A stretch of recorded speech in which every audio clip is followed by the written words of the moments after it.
नमस्कार दोस्तों, एक बार फिर से आप सभी का स्वागत है एक्स्ट्रा क्लासेस साधना त्यागी प्लेटफॉर्म में। दोस्तों, आज की क्लास महत्वपूर्ण प्रश्नों पर आधारित टेस्ट सीरीज रहेगी जिसमें हिंदी के 20 क्वेश्चंस सम्मिलित हैं, जो टेट और सुपर टेट के लिए काफ़ी ज़्यादा बेनिफिशियल होगी। तो चलिए आज की टेस्ट सीरीज को स्टार्ट करते हैं। आज का अपना पहला क्वेश्चन है कि त्रिभुज शब्द में समास है। त्रिभुज शब्द में कौन सा समास है, हमें ये बताना है। तो पहला है द्वंद्व समास, दूसरा है द्विगु समास, तीसरा है तत्पुरुष समास और चौथा है कर्मधारय समास। तो त्रिभुज क्या यहाँ पर पूछा जा रहा है, यहाँ पर पूछा जा रहा है त्रिभुज। तो त्रिभुज कैसे होता है? त्रिभुज होता है ऐसे भैया, कैसे होता है? ऐसे होता है। तो त्रिभुज में 3 कोण होते हैं, पहला, दूसरा और तीसरा। तो यानी कि 3 होते हैं। जब 3 यहाँ पर क्या, यहाँ पर नंबर निकला कि 3 कोण होते हैं त्रिभुज में, तो यहाँ पर कौन सा समास हो जाएगा? 3 कोणों का समाहार, यानी कि 3 भुजाओं का समाहार जहाँ पर होता है वहां पर हम द्वंद्व समास को टिक कर देंगे। यहाँ पर दूसरा विकल्प हमारा राइट हो जाएगा कि त्रिभुज में द्विगु समास होता है। क्वेश्चन नंबर दूसरा यहाँ पर है कि मादकता का अर्थ है। मादकता का अर्थ क्या है, हमें यहाँ पर ये बताना है कि मादकता का क्या अर्थ होता है। तो पहला ऑप्शन है यहाँ पर नशा होता है, दूसरा आकर्षण होता है, तीसरा अभिमान होता है और चौथा मदिरा होता है। तो भैया बताइए आप कि मादकता का अर्थ क्या होता है। एक पंक्ति है जिसमें से हमने यहाँ पर मादकता शब्द लिया है कि कनक कनकते 100 गुनी मादकता अधिकाय, या खाए बौराय जन या पाए बौराय। तो मादकता का क्या अर्थ होता है? तो यहाँ पर पहला ऑप्शन है नशा, तो हम पहले ऑप्शन को टिक कर देंगे कि जो मादकता का अर्थ होता है वो नशा होता है। तो यहाँ पर पहला ऑप्शन राइट हो जाएगा, नशा के साथ चला जाएगा कि मादकता का अर्थ नशा होता है। अच्छा, ये कनक कनक 100 गुनी ये पंक्ति जो है इसको किसने लिखा है और अपनी किस रचना से लिया गया है ये, तो हमें कमेंट में जरूर बताना कि ये जो मादकता है, ये मादकता शब्द कनक कनक 100 गुनी इस पंक्ति का है, यानी कि कबीर दास से लिया गया है, और किस रचना से लिया गया है ये हमें कमेंट में जरूर बताना। तो यहाँ पर फिलहाल नशा शब्द क्या हो जाएगा, इसका आंसर हो जाएगा मादकता का अर्थ होता है नशा। चलिए आगे बढ़ते हैं। क्वेश्चन नंबर तीसरा है कि स्वप्न के भी हाथ में तलवार होती है। यहाँ पर क्या पूछा जा रहा है कि स्वप्न के भी हाथ में क्या होती है? तलवार होती है। इसमें कौन सा अलंकार है ये बताना है कि स्वप्न के भी हाथ में तलवार होती है। तो हम आपको बता दें कि जब निर्जीव वस्तुओं की तुलना सजीव वस्तुओं के साथ किया जाता है तो वहां पे भैया मानवीकरण अलंकार हो जाता है। कौन सा अलंकार होता है? मानवीकरण। मानवी से क्या निकलता है? हमारा मानव। अब मानव क्या है? सजीव है। मानव क्या है? सजीव है। जब यहाँ पर क्या पूछा जा रहा है कि स्वप्न के भी हाथ में तलवार होती है, यानी कि जो स्वप्न होता है उसके भी हाथ में तलवार होती है, यानी कि जब निर्जीव वस्तुओं की तुलना सजीव वस्तुओं के साथ किया जाता है तो वहां पर मानवीकरण अलंकार हो जाता है। यहाँ पर दूसरा विकल्प लॉक हो जाएगा, मानवीकरण अलंकार के साथ चला जाएगा। क्वेश्चन नंबर तीसरा है यहाँ पर कि इनमें से कौन सा वाच्य का प्रकार नहीं है। यहाँ पर क्या पूछा जा रहा है कि कौन सा ऐसा वाक्य है जो वाच्य का प्रकार नहीं है। तो वाच्य कितने प्रकार के होते हैं? वाच्य होते हैं 3 प्रकार के। वाच्य कितने प्रकार के होते हैं? 3 प्रकार के। कौन कौन से? कृत्यवाच्य, दूसरा कर्मवाच्य और तीसरा है भाववाच्य। यानी कि कृत्यवाच्य, कर्मवाच्य और भाववाच्य वाच्य कितने प्रकार के होते हैं? 3 प्रकार के। तो हमारा कृत्यवाच्य ए भी हो जाएगा, कर्मवाच्य ए भी हो जाएगा, भाववाच्य ए भी हो जाएगा। लेकिन यहाँ द्विकर्मक वाच्य पूछा गया है, ए भैया वाच्य नहीं है, ए है द्विकर्मक क्रिया। क्या होती है? द्विकर्मक क्रिया होती है। और यहाँ पर नहीं पूछा गया तो यही विकल्प यानी कि चौथा विकल्प हमारा राइट हो जाएगा, द्विकर्मक वाच्य के साथ चला जाएगा। सो फ्रेंड्स, अगर वीडियो अच्छा लगे तो लाइक करना। अगर आप सेशन में पहली बार जुड़े हैं तो चैनल को सब्सक्राइब जरूर करना और बेल आइकन को प्रेस कर लेना, जिससे वीडियो का नोटिफिकेशन आपको मिलता है। क्वेश्चन नंबर 5 है कि निर्भय में कौन सा समास है। यहाँ पर क्या पूछा जा रहा है? यहाँ पर निर्भय पूछा गया। जा रहा है कि निर्भय में कौन सा समास है। जब हम निर्भय को तोड़ेंगे तो क्या निकलेगा, निर निकलेगा, निर, क्या निकलेगा, निर, धन भय, क्या हो जाएगा, निर्भय हो जाएगा। तो निर्भय में कौन सा समास है, तो पहला कर्मधार है, दूसरा अव्ययीभाव समास, तीसरा तत्पुरुष समास और चौथा है द्विगु समास। तो निर्भय क्या है, निर क्या है हमारा, निर हमारा उपसर्ग है, और जो समास उपसर्ग से जुड़ा होता है, जो शब्द उपसर्ग से जुड़ा होता है, जिस शब्द के पहले उपसर्ग लगा होता है, वो समास हमारा अव्ययीभाव समास होता है। यानी कि जिसका पहला शब्द अव्यय हो जाता है वो अव्ययीभाव समास हो जाता है। तो यहाँ पर दूसरा विकल्प राइट हो जाएगा, अव्ययीभाव समास के साथ चला जाएगा। क्वेश्चन नंबर 6 है कि विचार में इक प्रत्यय, क्या पर पूछा जा रहा है, विचार में इक प्रत्यय लगाकर कौन सा शब्द बनेगा। जब विचार में हम इक प्रत्यय जोड़ेंगे तो वहां पर कौन सा शब्द बन जाएगा, पहला वैचारिक बन जाएगा, दूसरा विचारिक बन जाएगा, या फिर वैचारिक बन जाएगा, या फिर विचारिक बन जाएगा। तो यहाँ पर विचार में जब इक प्रत्यय जोड़ेंगे तो यहाँ पर क्या बन जाएगा, यहाँ पर बन जाएगा वैचारिक।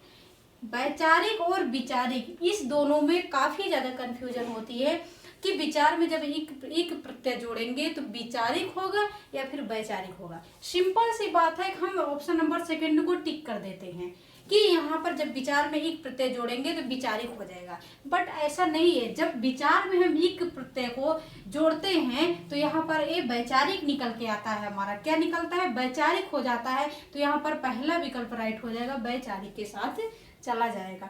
तो क्वेश्चन नंबर 7 है कि उत्साह शब्द है, जो उत्साह है वो कैसा शब्द है। तो पहला ऑप्शन है भाववाचक संज्ञा है, दूसरा है गुणवाचक संज्ञा है, तीसरा है सकर्मक क्रिया है और चौथा है संबंधवाचक सर्वनाम है। तो उत्साह शब्द जो है वो क्या है, गुणवाचक है या फिर संबंधवाचक सर्वनाम है या फिर भाववाचक है या फिर सकर्मक क्रिया है। जब हम कुछ अच्छी चीजों को देखते हैं तो हम बहुत ही ज्यादा खुशी हमें होती है, उत्साहित होते हैं।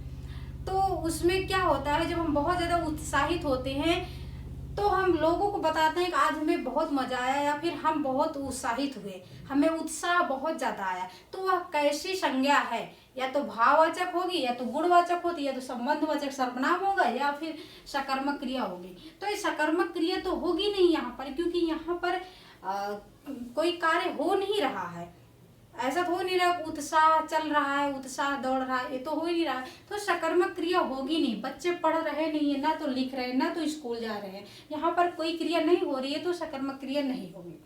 गुणवाचक की बात की जाए तो यहाँ पर उत्साह किसी के गुण की बात तो की नहीं जा रही है कि वह व्यक्ति बहुत ही ज्यादा अच्छा है, वह व्यक्ति बहुत ही ज्यादा क्रूर है या फिर निर्भीक है, तो उसके गुण की भी बात नहीं की जा रही, तो ये भी हमारा ऑप्शन कट जाता है। संबंधवाचक सर्वनाम के यहाँ किसी के संबंध की बात नहीं की जा रही है, यहाँ किसी के भाई भाई की बात, भाई बहन के बात, माता पिता, किसी के संबंध की बात नहीं बताई जा रही है। तो चौथा ऑप्शन भी हमारा कट जाता है। हमारा एक ऑप्शन बचता है भाववाचक संज्ञा। जब हम बहुत ही ज्यादा खुशी हमें मिलती है, उत्साह होती है, जब हम दूसरों को बताते हैं कि आज हम बहुत ही ज्यादा खुश हैं या फिर बहुत ही ज्यादा उत्साहित है, तो हम ये नहीं बता पाते हैं कि हम कितने किलो खुश हैं या फिर कितने मीटर खुश हैं, क्योंकि हम उसको व्यक्त नहीं कर पाते हैं। हमें देख के लोग समझ सकते हैं कि हम खुश हैं, बट हम दूसरों को देख के ये नहीं समझ सकते कि वो कितना ज़्यादा खुश है या फिर कितना ज़्यादा दुख है। जब हम उसके दुख का या खुशी का अनुमान नहीं लगा सकते तो वहाँ पर भाववाचक संज्ञा हो जाती है, कि जब हम फील कर सकते हैं कि वह हाँ सच में इतना ज़्यादा खुश है। क्लियर है? तो यहाँ पर पहला विकल्प राइट हो जाएगा, भाववाचक संज्ञा के साथ चला जाएगा। क्वेश्चन नंबर 8 है यहाँ पर कि बच्चे मैदान में खेल रहे हैं। बच्चे कहाँ खेल रहे हैं? मैदान में खेल रहे हैं। इनमें कौन सा कारक है? यहाँ कारक पूछा जा रहा है, तो यहाँ कौन सा कारक है? बच्चे मैदान में, यहाँ पर क्या निकल के आ रहा है? में आ रहा है। जब में और पर की बात की जाती है वहां पर तुरंत अधिकरण कारक हो जाता है। यहाँ पर हम पहला विकल्प लॉक कर देंगे, अधिकरण कारक के साथ चला जाएगा। क्लियर है? क्वेश्चन नंबर 9 है कि आधुनिक युग की मीरा किसे कहा जाता है? आधुनिक युग की मीरा किसे कहा जाता है? तो ऑप्शन है सुमित्रा नंदन पंत को आधुनिक युग की मीरा कहा जाता है, या फिर महादेवी वर्मा को आधुनिक युग की मीरा कहा जाता है, या फिर सुभद्रा कुमारी चौहान को आधुनिक युग की मीरा कहा जाता है, या फिर मीराबाई को आधुनिक युग की मीरा कहा जाता है। तो आधुनिक युग की मीरा कहा जाता है महादेवी वर्मा को। किसको कहा जाता है? महादेवी वर्मा को कहा जाता है। तो यहाँ पर दूसरा विकल्प राइट हो जाएगा, महादेवी वर्मा के साथ चला जाएगा कि आधुनिक युग की मीरा महादेवी वर्मा को कहा जाता है। क्वेश्चन नंबर 10 है यहाँ पर कि भाषा के प्राथमिक कौशल कौन है? कौन से कौशल? भाषा के प्राथमिक कौशल एग्जाम में पूछा जाता है कि भाषा के प्राथमिक कौशल कौन से हैं, या फिर वो सेट करने के लिए आ जाता है कि कौशल कितने कितने होते हैं, तो उनको हमें सेट करना होता है। पहले सुनना होता है, बोलना होता है, लिखना होता है, फिर पढ़ना होता है। तो पहले कौन से होते हैं? तो यहाँ पर प्राथमिक कौशल पूछा गया है कि प्राथमिक कौशल कौन है। तो हम देख लेते हैं, श्रवण और वाचन, दूसरा वाचन और श्रवण, तीसरा है वाचन और लेखन, चौथा है लेखन और वाचन। तो श्रवण का मतलब होता है सुनना, वाचन का मतलब होता है बोलना, यानी कि सुनना और बोलना ये प्राथमिक कौशल है, या फिर बोलना और सुनना ये प्राथमिक कौशल है। तीसरा है कि वाचन और लेखन, या बोलना और लिखना ये प्राथमिक कौशल है, या फिर लिखना और बोलना। तो हमें यहाँ पर आपको बताना है कि प्राथमिक कौशल कौन से हैं। तो प्राथमिक कौशल क्या होते हैं? सुनना और बोलना। क्या होते हैं प्राथमिक कौशल में? कितने क्या आते हैं? सुनना, बोलना,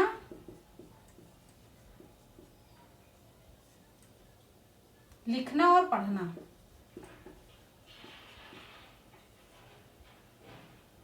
सुनना, बोलना, पढ़ना और लिखना। सुनना, बोलना, पढ़ना और लिखना, यानी कि सुनो, फिर बोलो, फिर पढ़ो या फिर लिखो। तो यहाँ पर प्राथमिक कौशल पूछा गया है, तो हम किसको फर्स्ट प्रायोरिटी देंगे? सुनना और बोलना। तो यहाँ पर पहला विकल्प राइट हो जाएगा, सुनना और बोलना। क्लियर है? क्वेश्चन नंबर 11 है यहाँ पर कि महादेवी वर्मा को किस कृति पर क्या मिला? ज्ञानपीठ पुरस्कार मिला। महादेवी वर्मा को किस रचना पर ज्ञानपीठ पुरस्कार मिला? तो पहला है यामा, दूसरा गिल्लू, तीसरा स्मृति की रेखाएं और चौथा अतीत के चलचित्र। तो महादेवी वर्मा को यामा पे ज्ञानपीठ पुरस्कार मिला था। किस पे मिला था? यामा पे मिला था। तो यहाँ पर पहला विकल्प राइट हो जाएगा, यामा के साथ चला जाएगा। क्वेश्चन नंबर 12 है कि हिंदी में कारक की संख्या है। यहाँ पर पूछा गया है कि हिंदी में कारक की संख्या कितनी है, ये बताना है। तो 6 क्या होते हैं? 6 होते हैं हमारे समास। क्या होते हैं? समास होते हैं। 8 क्या होते हैं? 8 होते हैं कारक। 11 क्या होते हैं? स्वर होते हैं। और 20 क्या होते हैं? 20 होते हैं विराम चिन्ह। क्या होते हैं? विराम चिन्ह होते हैं। तो यहाँ पर कारक की संख्या कितनी हुई? तो 8 हुई। तो हम यहाँ पर दूसरा विकल्प राइट हो जाएगा, 8 के साथ चला जाएगा कि हिंदी में कारक की संख्या 8 होती है और संस्कृत में कारक की संख्या 7। क्वेश्चन नंबर 13 है कि उल्लेख में कौन सी संधि है? किसमें? उल्लेख में कौन सी संधि है? तो पहला है स्वर संधि, दूसरा व्यंजन संधि, तीसरा विसर्ग संधि और चौथा इनमें से कोई नहीं, नॉन ऑफ दीज। तो उल्लेख में कौन सी संधि? अगर हम उल्लेख को तोड़ेंगे तो क्या निकलेगा? उतधन लेख। उतधन लेख बराबर क्या हो जाएगा? उल्लेख हो जाएगा। उतधन लेख बराबर क्या हो जाएगा? उल्लेख। तो यहाँ पर स्वर संधि, यहाँ स्वर तो है नहीं क्योंकि यहाँ पर व्यंजन की बात की जा रही है, तो स्वर होगा नहीं। और विसर्ग, यहाँ पर कहीं पर विसर्ग नहीं लगा है तो विसर्ग भी नहीं होगा। तो यहाँ पर व्यंजन के साथ चला जाएगा कि उतधन लेख बराबर क्या हो जाएगा? उल्लेख। हमारी ट्रिक क्या है कि जिसमें भी हलंत लगा हो, वो दुनिया का कोई भी शब्द हो, वो संधि कौन सी होगी? तो हो जाएगी व्यंजन संधि। उतधन लेख बराबर उल्लेख। यदि ला के पहले आधा ला आ जाए, गा अगर आधा जा आ जाए, आधा गा आ जाए, तो यहाँ पर क्या हो जाएगा? ला का ता हो जाता है, गा का ता हो जाता है और दा का ता हो जाता है। ये सभी क्या हो जाते हैं? अगर आधे आते हैं तो इसके ता हो जाते हैं। तो उतधन लेख बराबर क्या हो जाएगा? उल्लेख। हमारा दूसरा विकल्प राइट हो जाएगा, व्यंजन संधि के साथ चला जाएगा। क्वेश्चन नंबर 14 है कि इनमें कौन सी द्विरक्त व्यंजन, इनमें से कौन द्विरक्त व्यंजन? यहाँ पर द्विरक्त व्यंजन पूछा जा रहा है। द्विरक्त क्या है? जब एक ही वर्ण 2 बार आ जाते हैं तो वहां पर द्विरक्त व्यंजन हो जाता है। जैसे तालाब, ता 2 बार आया, ला 2 बार आया, या फिर बा 2 बार नहीं आया, तो ये कट जाएगा। पढ़ना, पा भी 1 बार है, ना भी 1 बार है, तो यहाँ पर कोई भी नहीं 2 बार है, तो ये भी नहीं हो जाएगा। लिखना है, ए भी 2 बार नहीं, ए भी नहीं जाए। लेकिन दिल्ली, तसल्ली, ये सब क्या है, ये सभी द्वैरक्त व्यंजन हो जाते हैं, क्योंकि ला के पहले आधा ला और भी आया है। जब एक वर्ड के पहले दूसरा वर्ड आधा आ जाए या फिर एक साथ 2 वर्ड हो तो वहां पर द्वैरक्त व्यंजन हो जाते हैं। यहाँ पर दूसरा विकल्प राइट हो जाएगा कि द्वैरक्त व्यंजन दिल्ली है। ठीक है। क्वेश्चन नंबर 15 है कि झरना किसकी रचना है? जयशंकर प्रसाद की है, दिनकर की है, मलिक मोहम्मद जैसी की है, या फिर सभी की है झरना रचना। झरना हो गया, आंसू हो गया, लहर हो गया, कंकाल तितली हो गया, कामायनी हो, ये सभी बहुत ही ज्यादा इंपॉर्टेंट रचनाएं हैं जो कि किसकी हैं? ये सभी रचनाएं हैं जयशंकर प्रसाद की। तो पहला विकल्प यहाँ पर राइट हो जाएगा, जयशंकर प्रसाद के साथ चला जाएगा कि झरना, आंसू, कंकाल तितली, लहर, कामायनी, ये सभी रचनाएं जयशंकर प्रसाद जी की हैं। ठीक है। क्वेश्चन नंबर 16 है कि दयानंद में प्रयुक्त संधि है। दयानंद में बताइए भैया कौन सी संधि है? तो पहला है दीर्घ संधि, दूसरा है यड़ संधि, वृद्धि संधि, या फिर गुण संधि। तो दयानंद में कौन सी संधि होगी? तो गुण संधि और वृद्धि संधि, गुण संधि और वृद्धि संधि दोनों को काट दीजिए। अब बोलोगे क्यों भैया काट दें? तो क्योंकि इसमें दोनों ऊपर ना तो 1 मात्रा है ना तो 2 मात्रा है। अगर सिंगल 1 मात्रा होती है तो गुण संधि होती है, 2 होती है तो वृद्धि संधि होती है, इसलिए हम ये दोनों काट दिए। अब आपके लिए 2 विकल्प बचा है, दीर्घ संधि और यड़ संधि में आपको पहचानना है कि दयानंदी में कौन सी संधि है। यड़ संधि देखिए आप, यड़ संधि में अगर या लावा के पहले आधा कोई अक्षर आता है तो वहां पर यड़ संधि होता है। ऐसा यहाँ पर है नहीं, अगर आधा अक्षर आया है तो वो दा में आया है। अगर यहाँ पर या होता है, रा होता है, ला होता है, वा होता है तो यहाँ पर यड़ संधि होता है, तो ये भी हमारा कट जाता है। तो यहाँ पर क्या हो जाएगा? दीर्घ संधि हो जाएगी। दया धन आनंद बराबर दयानंद। दीर्घ का मतलब क्या होता है? बड़ा होता है। जैसे लाघूर में अगर बड़ा आ जाए, बड़ा ऊ आ जाए, बड़ा ई आ जाए तो वहां पर हम तुरंत बिना देखे दीर्घ संधि को टिक कर देंगे। यहाँ पर पहला विकल्प राइट हो जाएगा, दीर्घ संधि के साथ चला जाएगा। क्वेश्चन नंबर 17 है कि गिर का पर्यायवाची शब्द है। गिर का पर्यायवाची शब्द पूछा जा रहा है कि गिर का पर्यायवाची शब्द क्या होता है? तो पहला है पर्वत होता है, दूसरा वन होता है, तीसरा मैदान होता है और चौथा पहाड़ी होता है। तो गिर मीन्स क्या होता है? गिर मीन्स होता है पर्वत। यहाँ पर पहला विकल्प राइट हो जाएगा, पर्वत के साथ चला जाएगा कि गिर का पर्यायवाची शब्द होता है पर्वत। क्लियर है। क्वेश्चन नंबर 18 है कि मनुपुत्र में समास है। मनुपुत्र में समास है, द्वंद्व समास है, संबंध तत्पुरुष समास है, या फिर द्विगु समास है, या फिर अव्ययी भाव समास है। तो मनुपुत्र, मनुपुत्र में बीच में क्या लगा है? योजक चिन्ह लगा है, और जिसमें योजक चिन्ह लगता है वो क्या हो जाता है? द्वंद्व समास होता है। बट गलत है, जिसमें योजक चिन्ह लगता है वो द्वंद्व समास होता है, पर एक शब्द का जब दूसरा शब्द अपोजिट होता है तब।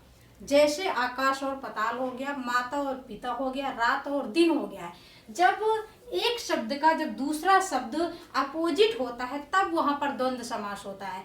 ऐसा नहीं है कि जिसमें योजक चिन्ह लग जाता है वो दुनिया का कोई भी शब्द द्वंद्व समास होता है, ऐसा बिल्कुल भी नहीं है। तो मनुपुत्र यहाँ पर क्या, अगर हम इसको अलग करेंगे, तोड़ेंगे, इसका अर्थ निकालेंगे तो क्या निकलेगा? मनु का पुत्र। क्या निकलेगा? मनु का पुत्र।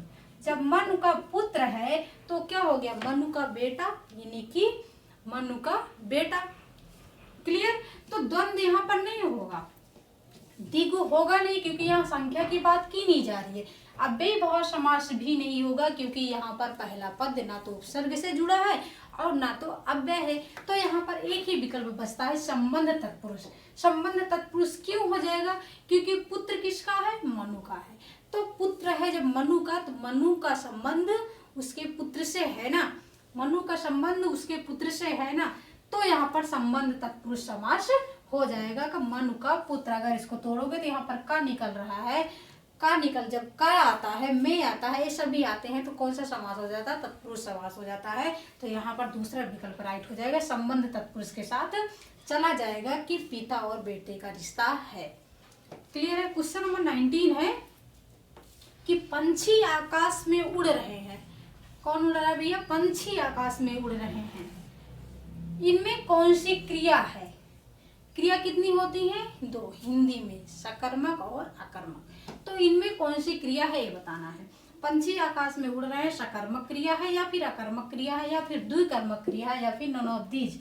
तो पंछी आकाश में उड़ रहे हैं, कोई काम तो कर नहीं रहे, पंछी आकाश में उड़ रहे हैं, उनका काम ही है आकाश में उड़ना, ना कि कोई काम कर रहे हैं।